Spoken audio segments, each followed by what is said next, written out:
Good evening and welcome to Netzach Yisrael's daily Kitzur Shulchan Aruch Shir. Tonight we're starting Siman Kitzur 196. The halachas of owning, the halachas of someone who's owning B'chol Shabbos Yom Tov, during the weekday on Shabbos and on Yom Tov. Siv Aleph. Misha Meislo Meis Shu Chayav B'Sabel Alav. Someone whose relative has died, someone he has to mourn for. How is it onain? He's called an onain. He's got the status of an onain until after the burial has taken place. The Yinhag Kalis Rosh, he shouldn't act in a light-hearted way. Kadesh Yomu Ala Meis Shahaya Adam Kal. Then all the people shouldn't say about the deceased person that he was not a worthy person, and that's why the person who's an onain isn't really bothering to bury him quickly of Evlo, and he's not mourning for him, and he's not doesn't seem bothered by the fact that he's died. And that is a great shame for the deceased, and it's included in disparaging someone who's silent who can't answer back. Rather, he should show to everybody, he should Torah that he's torn up about it, and he's busy and is upset about the death and busy trying to sort out the burial. He shouldn't eat in the room where the deceased is, he should eat in a different room. If he has no other room, then he should eat in his friend's house. And if he has no friend's house to eat in, he asked between the mace and himself, the mechitza of 10 tefachim high, and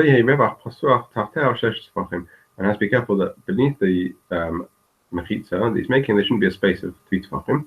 And what he's building has to be stable enough that it won't be blown over by a normal wind. And if he has nothing to make a mechitza with, and he has to turn his back on the deceased and eat. Either way, even if he's in a completely different city, he doesn't recline and eat a sort of a fixed meal. He eats a snack type meal. And he doesn't eat meat. And he doesn't drink wine. Sif base. Onain potem the column mitzvah Shabbat. And onain is pot from all mitzvahs in the Torah. But even if he's not actually needed, doesn't need to actually do anything with regards to the mace. If you go and for example, he's got other people who are doing the work, doing what's necessary on his behalf. He's nevertheless still pot. And even if he wants to be stringent upon himself and do mitzvahs, he's not allowed because of the cover of the mace. He doesn't make the brachos of either hamotzi or berachos hamazon. And even if other people are eating and they're making brachos, he doesn't answer amen. He can't join a zimun and not a minyan. But if it's a mitzvah losas, even if it's mitzvah to Rabbanon, it's also for him. If he's eating bread, so he has to wash his hands, because that's part of the losas.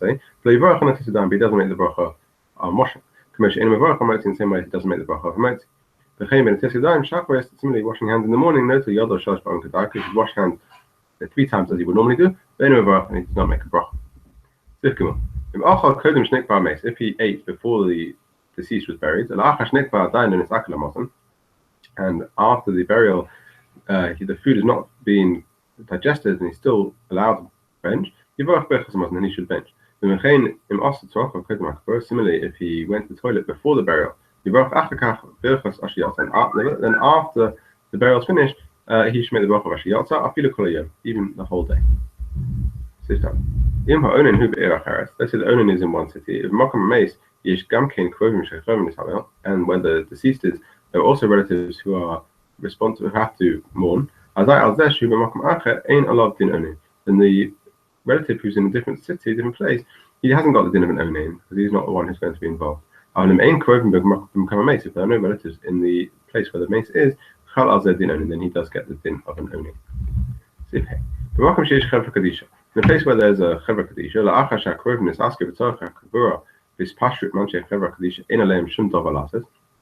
and after the relatives have dealt with what they need to do for the burial, and they've made an agreement with the members of the chevra kadisha, they no longer have anything to do. But the members of the chevra kadisha are doing everything. Then the relatives no longer have a din of onain. And they're allowed to eat meat and drink wine. No more so, they're permitted and obligated in the reading of Shema and davening and all the other mitzvahs. Nevertheless, the custom is that the onaim do not daven until after burial. And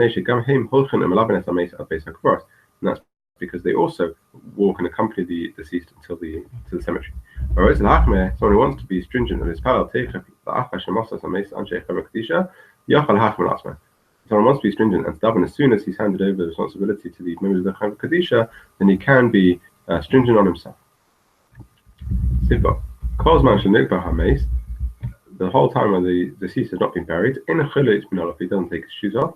And he's allowed to leave his house only for the purposes of the mace. So he's not allowed to sit or sleep on a chair or a bed. Also, he can't have marital relation. But also, he's not allowed to wash or put on oils with simcha, and he's not allowed to have simcha with shilas shalom. He's not allowed to talk to welcome people. With dispersed, have haircut. With tamatera, not allowed to learn Torah. But also, he's not allowed to do work even to other people. Even if it's going to result in a financial loss. But if it's a very big loss, then he should ask a competent authority what he should do. Okay, have a good evening.